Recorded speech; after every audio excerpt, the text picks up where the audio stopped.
पढ़ पढ़ इलम हज़ार किताबां कदी अपने आप नू पढ़िया ही नहीं। जा जा वड़ना मंदिर मस्जिद कदी मन अपने विच वड़िया ही नहीं। एवें नाल शैतान दे लड़ना है बंदिया कदी नफ्स अपने नाल लड़िया ही नहीं। हाल ही में एक जड़ावाला में वाक़या हुआ। मैं मुसलमान हूँ और क्या आप मुसलमान हैं? क्या हमारा दीन इस चीज़ की इजाज़त देता है कि गुनाह एक बंदा करे और आप उसके इवज़ हज़ारों लोगों को जान की बाजी गंवाने पे मजबूर कर दें? हम दीन की खातिर जान दे भी सकते हैं और किसी गुस्ताख की जान हम ले भी सकते हैं। हम हुर्मते रसूल पे भी अपनी जान कुर्बान कर सकते हैं।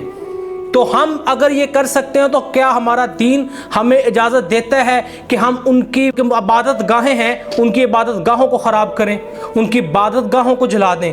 हम में और उनमें क्या फ़र्क रह जाएगा? उसने कुरान पाक की बेहुरमती की, उसको सज़ा मिलनी चाहिए। उस बदबख्त काफिर कुत्ते को सज़ा मिलनी चाहिए, लेकिन उसका खमियाजा उसकी बाकी कम्यूनिटी की भुगत रही है। उसका खमियाजा उसके जो इबादत गाहें हैं उनको क्यों जलाया जा रहा है? हमें होश लेनी चाहिए। हमारे उलमाए कराम इस दुनिया में बेशुमार जय्यत उलमाए कराम मौजूद हैं। उठाएं किताबें फिक्का की, उठाएं किताबें तारीख की, उठाएं कुरान पाक को, हदीस शरीफ को। कहां पे लिखा है कि अगर एक गैर मुस्लिम आपके दीन के ऊपर, आपके कोई भी नमूस के ऊपर उंगली उठाए तो उसकी जान खराब करनी चाहिए, उसको तबाह बर्बाद करना चाहिए, लेकिन उसकी वजह से उनकी इबादत गाहों को तबाह नहीं करना चाहिए? हम में और उनमें कोई फर्क नहीं रहेगा। हमारे लिए भी इस सोच की लम्हा फिक्रिया है। हम अवाम के झुंड जब बन जाते हैं, झुंड बनने के बाद हम उसके ऊपर धावा बोल देते हैं। असूल के मुताबिक सिर्फ उसी बदबख्त को सजा मिलनी चाहिए, किसी और को नहीं मिलनी चाहिए।